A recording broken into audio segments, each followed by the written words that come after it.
Hujambo na karibu Matukio Daima Habari. Miongoni mwa habari tulizonazo siku ya leo ni pamoja na aliyejenga ghorofa 13 kwa kibali cha ghorofa 6 Kikaangoni. Maelekezo yangu Mheshimiwa Mkuu wa Wilaya, ghorofa ziko 13, kibali cha ghorofa 6. Wataalamu wanapaswa kujiridhisha kuhusu foundation iliyojengwa kama inaweza kuaccommodate ghorofa 13 ambazo hazina vibali. Wote mmiliki na mjenzi wote wakamatwa, wawekwe ndani. Wananchi Mbulu waguswa na uwekezaji wa Rais Samia sekta ya elimu. Nimekuja hapa nikiwa naibu waziri, nimekuja nikiwa na waziri. Leo tena nimekuja tena nimetumwa na Mheshimiwa Rais. Mbele kuna mwanga mkubwa sana chini ya Mheshimiwa Lowassa. Kopla yahamasisha wakulima na wafanyabiashara kutumia mifumo bunifu ya kidigitali. Asante sana wadau wote, wakulima, wafanyabiashara, wachakataji, wasafirishaji wa mazao. Karibuni kwenye banda letu. Ukiwa na swali lolote kuhusiana na Kopla au mamlaka hii, basi utapata huduma. Habari za wakati huu, mtazamaji wa Matukio Daima. Karibu katika Matukio Daima Habari. Tutakao kusomea taarifa hizi. Mimi ni Beldina Majinge, nitakuwa na mwenzangu. Mimi ni Emmanuel Manonga. Kwa pamoja tunasema karibu uwe nasi tangu mwanzo hadi mwisho wa taarifa yetu. Na tukianzia jijini Dodoma, taasisi ya wakala wa maendeleo ya uongozi wa elimu ADEM imeendelea kuwa chachu muhimu katika kuimarisha sekta ya elimu nchini kwa kuzalisha wataalamu wenye ujuzi, maarifa na weledi sambamba na kufungua fursa za ajira kwa Watanzania. Mtendaji mkuu wa ADEM Daktari Maulid amesema hayo leo Agosti 6, 2026 jijini Dodoma wakati akizungumza na waandishi wa habari kuhusu mchango wa taasisi hiyo katika maendeleo ya elimu nchini. Taasisi yetu ya ADEM tumezalisha zaidi ya wataalamu tukijumlisha wa kozi fupi pamoja na kozi za muda mrefu zaidi ya 68,000. Hao tayari tumewazalisha. Yaani yule aliyekuja kwetu kwa upande wa kozi fupi na kozi ya muda mrefu tukihesabu statistics zetu ni zaidi ya 68,000. Na tunapowazalisha kama nilivyosema pale mwanzo, hatutegemei kwamba watafanya kazi ndani tu kwa sababu ya competence wanazozipata. Ni pamoja na wao kufanya vizuri kwenye ngazi ya kikanda, lakini nje ya kikanda ya East Africa SADC, lakini vile vile nje ya Afrika kwenye global level. Kwa hiyo statistics zinazoonyesha ni wangapi wako kwenye ngazi ya kimataifa bado hatuja establish. Lakini tunachotambua ni kwamba tumezalisha zaidi ya 68,000 na wote wapo kwenye sekta ya elimu, wengine ni viongozi waandamizi, wengine ni wakuu kwenye taasisi zetu, kwenye ngazi ya serikali za mitaa, wanafanya kazi vizuri.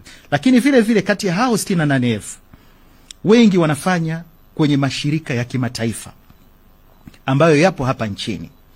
Kwa hiyo kama wanafanya kazi kwenye mashirika ya kimataifa, maana yake ni kwamba wana competences za kimataifa, na ndio maana wamekuwa recruited kufanya kazi kwenye mashirika ya kimataifa. Lakini statistics, specific statistics zinazotuonyesha nani yupo kwenye taifa gani, hizo bado hatujazifanya. Kwa hiyo nafikiri baadaye tunavyoendelea kufanya tracer studies tutafanya ili tufahamu wale alumni wetu wako kwenye maeneo gani. Asante sana kwa taarifa hiyo kutoka Dodoma. Na tukielekea jijini Dar es Salaam, mkuu wa mkoa wa Dar es Salaam Albert Chalamila ameagiza kukamatwa kwa mmiliki na mjenzi wa jengo moja lililopo Masaki baada ya kubainika kuwa walijenga ghorofa 13 badala ya ghorofa 6 zilizoidhinishwa kwenye kibali cha ujenzi.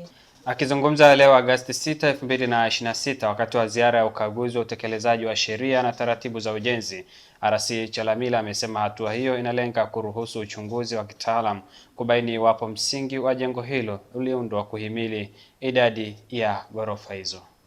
Leo tumeendelea kufanya ziara inayohusu utekelezaji wa sheria na taratibu ambazo tumejiwekea wenyewe, na hasa katika majenzi. Yapo majenzi ambayo vibali vimetolewa vya kujenga ghorofa chache, lakini tumefika site wamejenga ghorofa nyingi zaidi. Yapo maelekezo ambayo ujenzi wake ulielekezwa ku set back kwa mita kadhaa, lakini tumekwenda site ujenzi huo hakuna.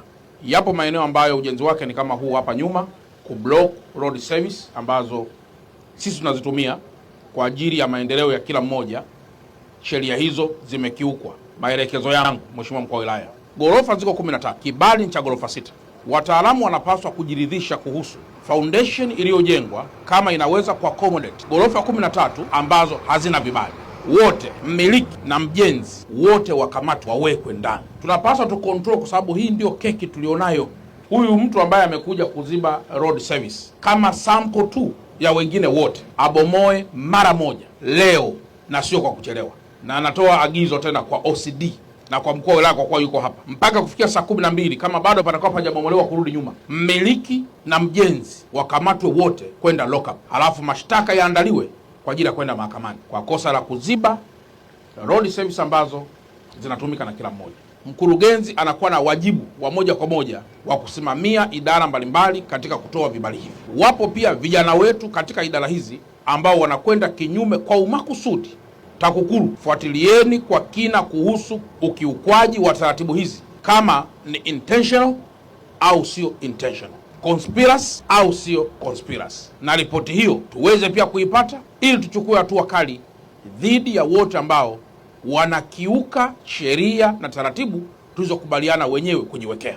Mheshimiwa Mkuu wa Wilaya pamoja na mkurugenzi, mwaka 2027 Dar es Salaam tunajiandaa na AFCON. Hatuhitaji uholela wa jambo lolote. Leo hii barabara tunaipanua, barabara hii ya Tule Drive. Barabara hii tunaipanua ili kuruhusu kwa accommodate pia service mbalimbali ambazo zitakuwepo wakati wa AFCON na hata baada ya AFCON. Upande wa mbele hapo kidogo tuna kiwanja cha farasi, lakini hapo barabarani pia tuna beach nzuri sana inaitwa Coco Beach. Mkurugenzi, maelekezo yangu as a regional commissioner, nataka hatua za haraka mno kuhusu uboreshaji wa moja kwa moja wa Coco Beach, kwa sababu patakuwa panaleta wageni au patachukua wageni, na ikiwezekana wote tutoke kwa pamoja tukajifunze kitu ambacho Bravo Coco amefanya, na sisi tunaweza tukaboresha ama kufanya kitu ambacho kinaweza kuwa kina hadhi ya kupokea wageni zaidi. Pamoja na Coco Beach, mkuu wa wilaya na mkurugenzi, nataka pia tuandae tukio, mniandalie tukio lolote lile, twende kwenye beach moja inaitwa Ununio Park. Nafikiri unapafahamu. Nataka tukaangalie ile beach ilivyo nzuri kule pembeni, alafu mniambie beach zile leo ziko sehemu gani tena. Kwa hiyo beach hiyo na beach zingine zote tuzitunze kwa sababu ya hadhi ya eneo lenyewe. Jana tumekuwa na mkutano wa Africa 50. Wageni wake kwa 40% wote ambao walitaka kutoka nje na mahoteli yao walikuja Bravo Coco. Kwa nini walikuja pale? Ni kwa sababu pamewekezwa. Kwa nini tena pasiwe na maeneo mengine? Kwa ukanda wote uwe na heshima. Na hiyo haimaanishi kwamba utamfukuza aliyoko pale, wala hakuna tatizo. Anaweza kuendelea kuwepo, lakini akiwa yuko kwenye eneo nadhifu. Kwa wakuu wa wilaya wote kuendelea kusimamia taratibu na sheria zote, na hasa katika kipindi hiki ambacho tunaendelea katika masuala ya mustakabali mzima wa kujenga miji yetu katika hadhi ambayo imekusudiwa. Mkurugenzi, wale watu wako wote ambao unaona kabisa anakuchelewesha, wamekuwa ni watu wa corruption all the time, waondoe hata kesho kutwa, hata kesho, hata leo. Nipe majina yao, tuwasiliane katibu mkuu wa TAMISEMI. Wataletwa wengine wenye nguvu, wenye weredi, wenye nidhamu, wenye maono, wenye teknolojia, wenye ubunifu, ili waweze kuendeleza na kukusaidia pale ambapo wewe unaendelea au mkoa wao unaendelea, ili pia muweze kuungana katika kuleta uzuri ama kubeautify zaidi maeneo ambayo tunayo. Mkurugenzi, mnapotoa vibali ulizeni pia eneo hili, mtu akija kujenga ghorofa 10 ana block upepo wote ambao unakwenda huko nyuma.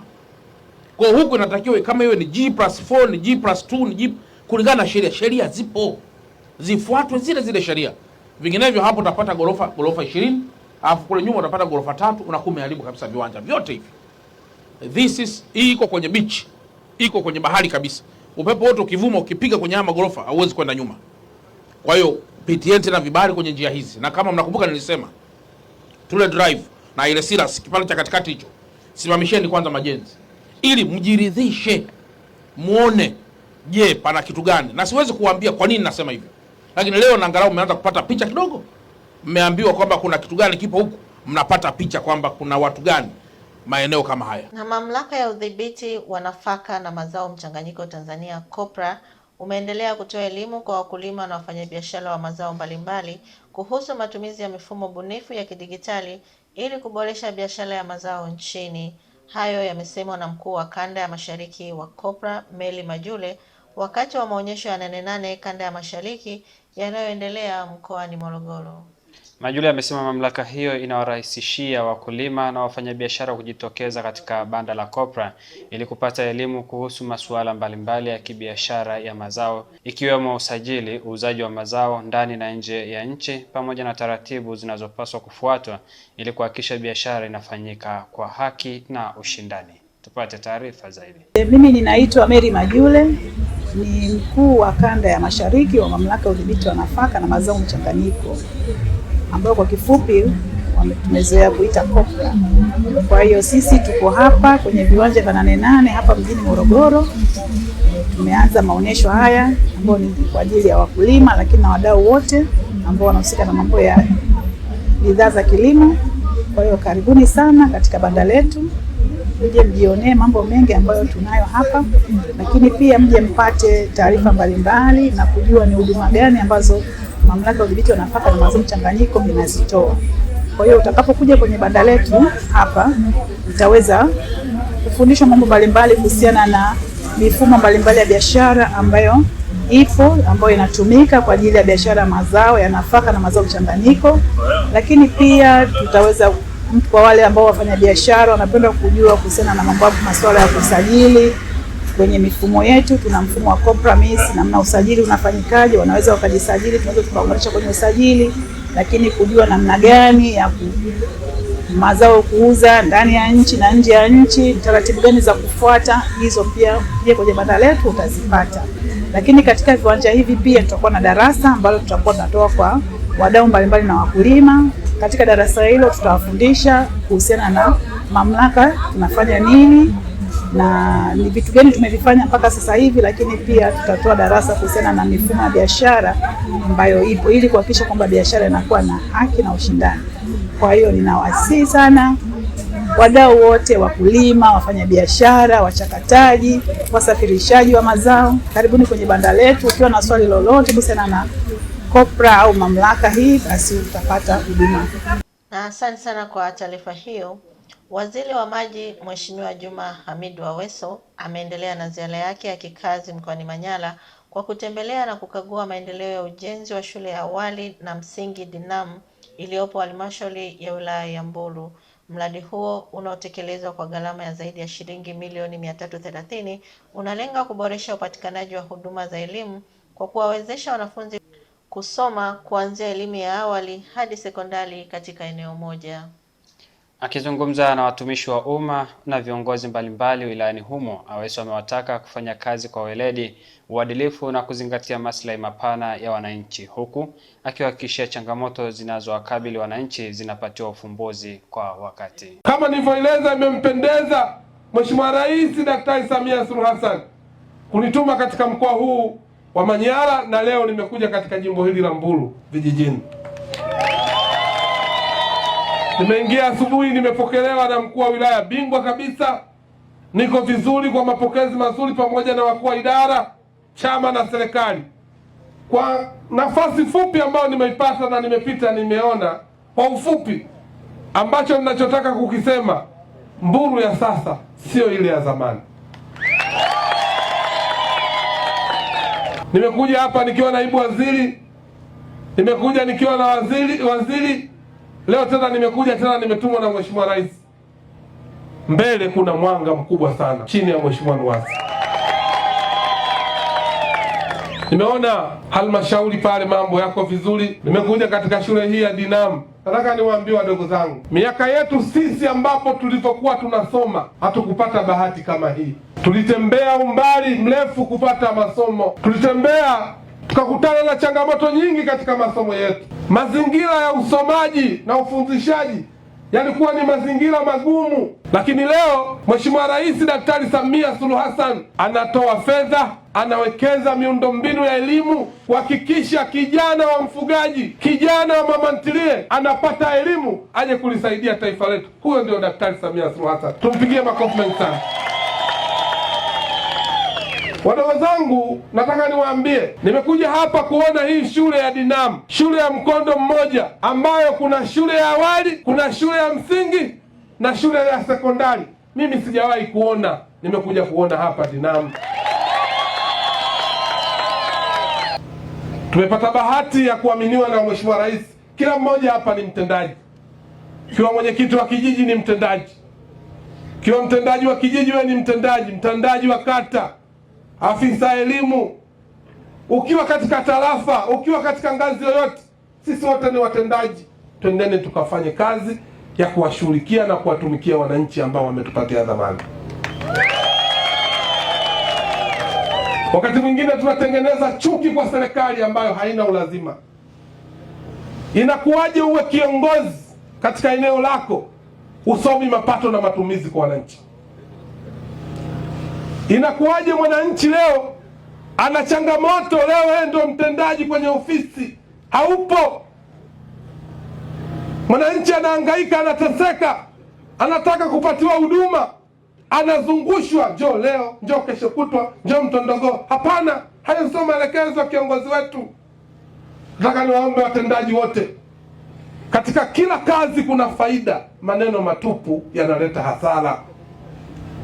Wananchi wetu wanataka maendeleo, wananchi wetu wanataka tuwatumikie. Twendeni tukawatumikie kwa moyo mmoja, na kiongozi wetu yupo pamoja na sisi, anajali maslahi yetu. Tusimwangushe katika kuhakikisha tunahudumia wananchi wetu. Jambo lingine, ndugu zangu wanabinamu, wadogo zangu, kwa mara nyingine msome. Nimewasisitiza vizuri sana, lakini mimi kaka yenu nimekuja hapa, sitaki niwaache bure bure. Kesho nitawapatia milioni 1, mnunue ng'ombe, mpige ubwabwa, mfurahie maendeleo ambayo anayofanya Rais Daktari Samia Suluhu Hassan. Na asante sana kwa taarifa hiyo kutoka Manyara. Na mbunge wa jimbo la Bunda mjini kupitia chama cha CCM mkoa wa Mara, Esther Bulaya ameendelea na ziara yake ya kikazi jimboni hapo kwa kugawa mashine za kisasa za fotokopi na printer katika shule mbalimbali, hatua inayolenga kuboresha mazingira ya ufundishaji na ujifunzaji kwa wanafunzi. Katika ziara hiyo, mbunge Bulaya amekabidhi vifaa hivyo katika shule ya msingi Hale iliyopo kata ya Guta, shule ya sekondari Bunda Store iliyopo kata ya shule ya msingi Azimi iliyopo kata ya Nyasura. Tupate taarifa zaidi. Nidhamu ya maisha yako na nidhamu ya maisha yako binafsi na kutumia muda wa ziada kujisomea nje ya ule ambao unafundisha. Daktari Samia Suluhu Hassan anajitahidi kuboresha miundombinu ya elimu ili nyinyi wajukuu zake mfanyaje? Tusome. Na sisi huku chini wasaidizi wake, mimi na madiwani, tutahakikisha kupitia halmashauri yetu ya mji kile tunachoweza. Mimi naenda kubana kule serikali kuu, maana mimi ndio kiungo mchezeshaji kwenye timu yangu ya Barcelona. Mimi wamenipa namba 6. Ni mzee wa kupiga pasi ndefu. Zimetengwa milioni 700 kwa ajili ya ukamilishaji wa hospitali ya halmashauri ya Bunda ambayo ipo kwenye kata ya Bunda Store. Katika bunge hili tumelalamika TARURA iongezewe pesa, kwa sababu miongoni mwa changamoto kubwa kwenye jimbo la Bunda mjini, na changamoto hiyo Bunda Store ipo, ni miundombinu ya barabara. Kwenye halmashauri ya mji wa Bunda kwenye bajeti tumetenga bilioni 4.4. Kazi yangu mimi ni kuhakikisha tunawabana zinatoka zote, wakandarasi walipwe kwa wakati ili barabara zetu zilimwe, wananchi wangu waweze kupita kwenye miundombinu iliyo bora. Wakati naendelea hapa na asante sana kwa taarifa hiyo kutoka Bunda, na ambayo inatuhitimishia taarifa yetu kwa siku ya leo. Lakini kabla hatujafika mwisho kabisa, tusikilize tena muktasari wake. Hujambo na karibu Matukio Daima ya Habari. Miongoni mwa habari tulizonazo siku ya leo ni pamoja na aliyejenga ghorofa 13 kwa kibali cha ghorofa 6 Kikaangoni. Maelekezo yangu Mheshimiwa Mkuu wa Wilaya, ghorofa ziko 13, kibali cha ghorofa 6. Wataalamu wanapaswa kujiridhisha kuhusu foundation iliyojengwa kama inaweza kuaccommodate ghorofa 13 ambazo hazina vibali. Wote mmiliki na mjenzi wote wakamatwa, wawekwe ndani. Wananchi Mbulu waguswa na uwekezaji wa Rais Samia sekta ya elimu. Nimekuja hapa nikiwa naibu waziri, nimekuja nikiwa na waziri. Leo tena nimekuja tena nimetumwa na Mheshimiwa Rais. Mbele kuna mwanga mkubwa sana chini ya Mheshimiwa Nuwasi. COPRA yahamasisha wakulima na wafanyabiashara kutumia mifumo bunifu ya kidigitali. Asante sana wadau wote, wakulima, wafanyabiashara, wachakataji, wasafirishaji wa mazao. Karibuni kwenye banda letu. Ukiwa na swali lolote kuhusiana na COPRA au mamlaka hii, basi utapata huduma. Na mtazamaji, na huu ni mwisho wa taarifa yetu ya habari kwa siku ya leo. Kwa niaba ya wote walioandaa na kuchakata taarifa ya habari, jina langu ni Emmanuel Manonga. Na mimi ni Beldina Majinge. Kuendelea kutufuatilia katika mitandao ya kijamii ikiwemo Facebook, Instagram na TikTok kwa jina moja la Matukio Daima. Uwe na usiku mwema.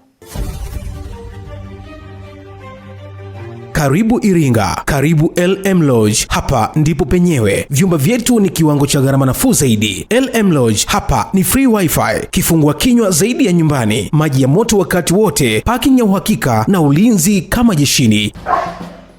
LM Lodge tunapatikana Kichangani, Iringa mjini. Tupigie simu namba 0745820310 ama 0678886657. LM Lodge, hapa ni comfort zone. Kwa afya yako na ubora wa maisha yako, unahitaji maji yaliyo safi, salama na yenye ladha halisi ya asili. Karibu utambue ubora wa Sifu Natural Mineral Water, maji ya madini asili yanayotoka kwenye vyanzo salama vya Mafinga, Tanzania, yakichujwa na kuandaliwa kwa viwango vya hali ya juu kabisa vya ubora. Furahia ubaridi wa maji safi kila unapohitaji. Sifu Natural Mineral Water inapatikana katika ukubwa mbalimbali kwa matumizi rahisi na ya uhakika. Chagua maji unayoyaamini, chagua ubora unaostahili, chagua CF Natural Mineral Water. Kwa mawasiliano na kuweka oda, wasiliana nasi kupitia 0762123736 au 0769440834 au barua pepe cfcompany100@gmail.com. CF Natural Mineral Water, maji yenye madini asili kwa afya na uhai wa kila siku.